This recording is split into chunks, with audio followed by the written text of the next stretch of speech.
नमस्कार दोस्तों, आज के वीडियो में हम कुछ ऐसे स्टॉक्स डिस्कस करेंगे जिनको आप कंसिस्टेंट कंपाउंडर्स बोल सकते हैं अगले 2 से 3 सालों के लिए।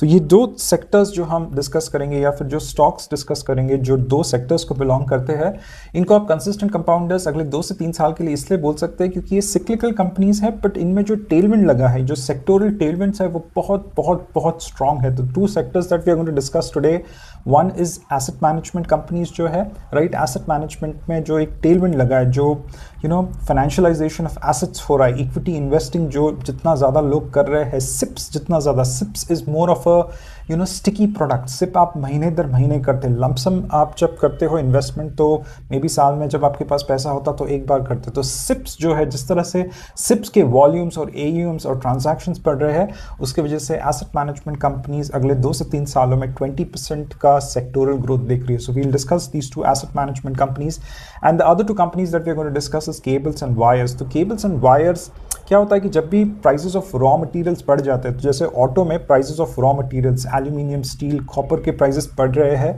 एंड अगले 6 महीने में ऐसा हो सकता है कि जो पेंट अप डिमांड दिखा है जीएसटी कट की वजह से, वो डिमांड थोड़ा कमज़ोर पड़ जाएगा और ऑटो के स्टॉक्स जो है वो प्लाटो कर देंगे, फ्लैट हो जाएंगे।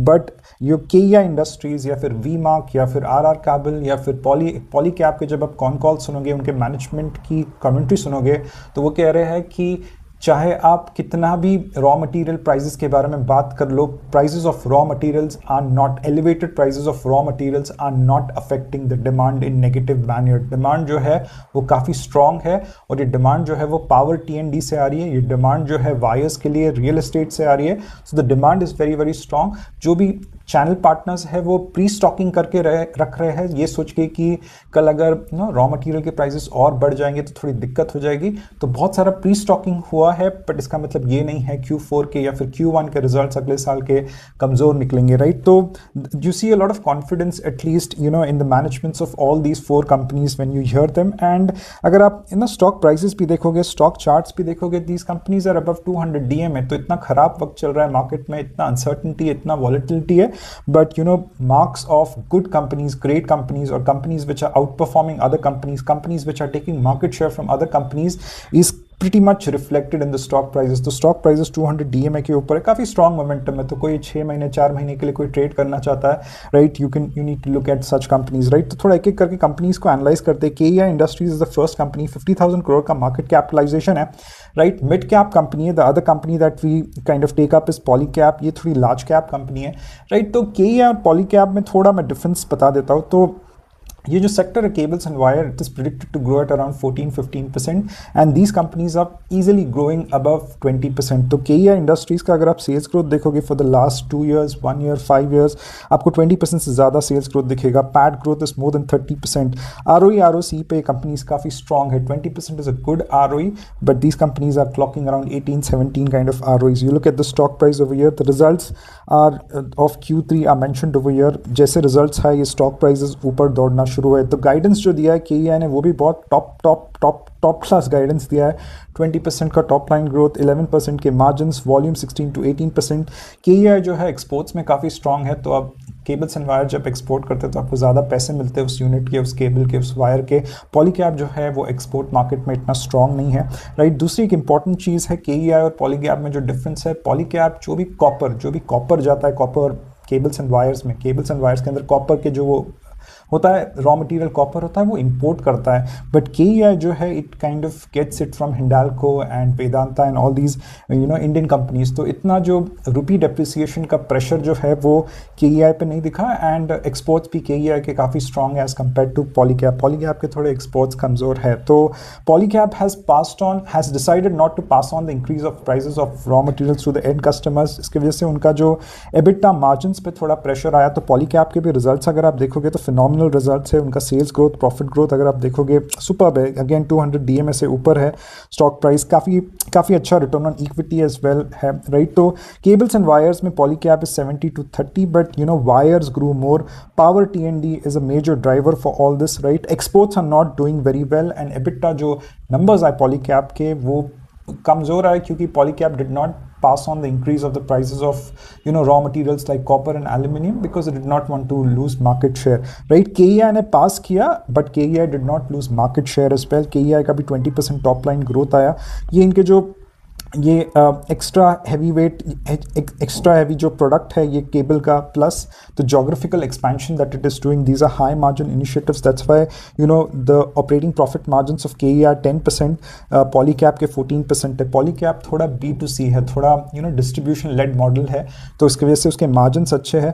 जो KEI है ये थोड़ा B2B मॉडल है, थोड़ा इंस्टीट्यूशनल मॉडल है, बल्क सेल्स करता है, तो इसके मार्जिन्स कमज़ोर है, तो ये एक्सपोर्ट करके अपने मार्जिन्स इंक्रीज करना चाहता है. और ये EHV जो है हाई टेंशन वायर्स जो होते हैं, that is what it wants to manufacture. So order book for KEI is 400 crore almost, right. Domestic cable is 60%. EHV renewables के लिए, सोलर के लिए जो सप्लाई हो रहा है EHV that gets supplied over there, right. And काफ़ी कम प्रेशर दिखा है as compared to Polycab with regards to raw material prices. So this was what KEI told, right.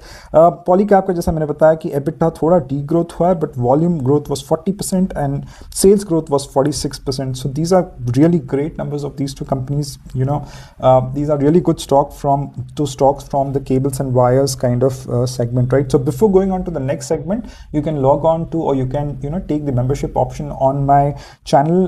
उसमें मैंने अपने portfolio काफ़ी discuss किया है, काफ़ी commentary दी है, अपने जो भी सब कुछ document किया है. So these are not stock recommendations. These are level 1 videos. These are educational videos. Please do your own analysis to kind of invest in the stock market. The next company that we discuss is ICICI Prudential. काफ़ी recently listed company है.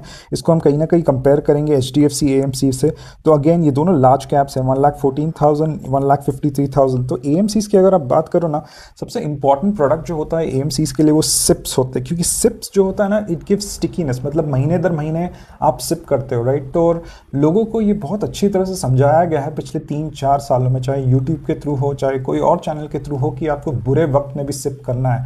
तो कहीं ना कहीं ये जो SIP का फंडा था 2020 के पहले बहुत सिक्लिकल था. तो जब बुरा वक्त आता था मार्केट में तो लोग सिप करना बंद कर देते थे, बट अभी जो है बुरे वक्त में ही लोग सिप करते हैं, राइट. तो अगर आप देखोगे पिछले 2-3 क्वार्टर से थोड़ा मार्केट ऊपर नीचे चल रहा था, but that's why but you look at the SIP data for these two companies, it's growing. तो सिप जो होता है, that is a very important product that these companies have. It gives retention, it gives stickiness for customers, right. तो these are all the products that these companies have. तो इनके जो भी margins होते हैं, जिनको यील्ड बुलाते हैं वो लोग, that is distributed among all these products. तो इक्विटी जो म्यूचुअल फंड्स होते हैं उसमें ऑब्वियसली यील्ड ज़्यादा होते हैं, क्योंकि फंड मैनेजर को मेहनत करके अच्छे small caps, mid caps, micro caps ढूंढने पड़ते हैं, तो ऑब्वियसली उसके जो मार्जिन सबसे अच्छे होते हैं. फिर ऊपर ना यहाँ पे आपको आर्बिट्राज दिखेगा. Arbitrage is nothing but the difference between derivatives and spot. तो जो आर्बिट्राज होता है उसको कैप्चर करते हैं. तो उसके after equity mutual funds you will see high yields और high margins on arbitrage funds.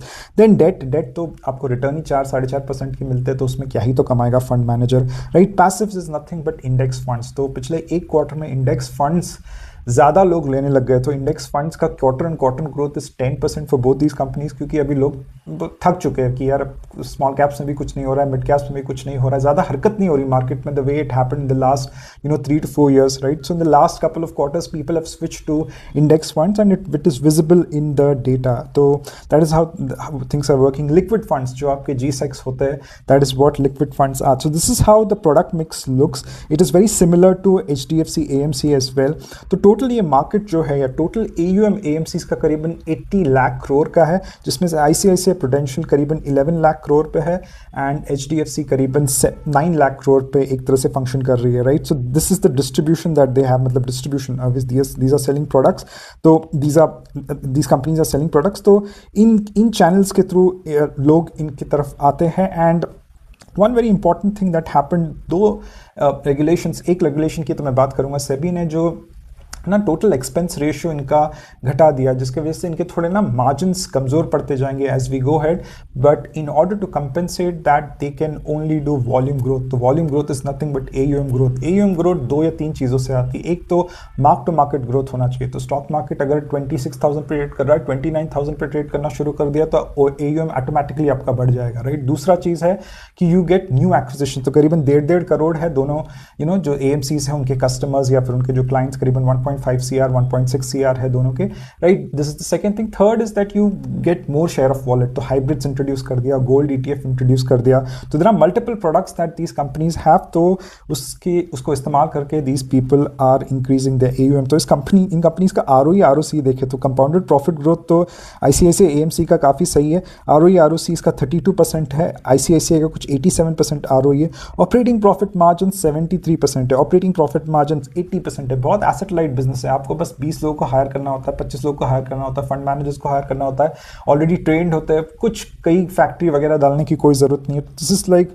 One of the best business model. Negative working capital cycle पर चलता है, राइट. आप पहले पैसे देते हो उन लोगों को. So this works on negative working capital. It's one of the best business models out there, HDFC और ICICI AMC का, राइट. थोड़ा पीस थोड़े एलिवेटेड है, but if you are expecting growth in these sectors then obviously the PEs would be a bit elevated, right. KEI का सबसे ज्यादा है, 58 का है, right. So this was a brief about all these 4 companies. Thank you very much for your time. Take care.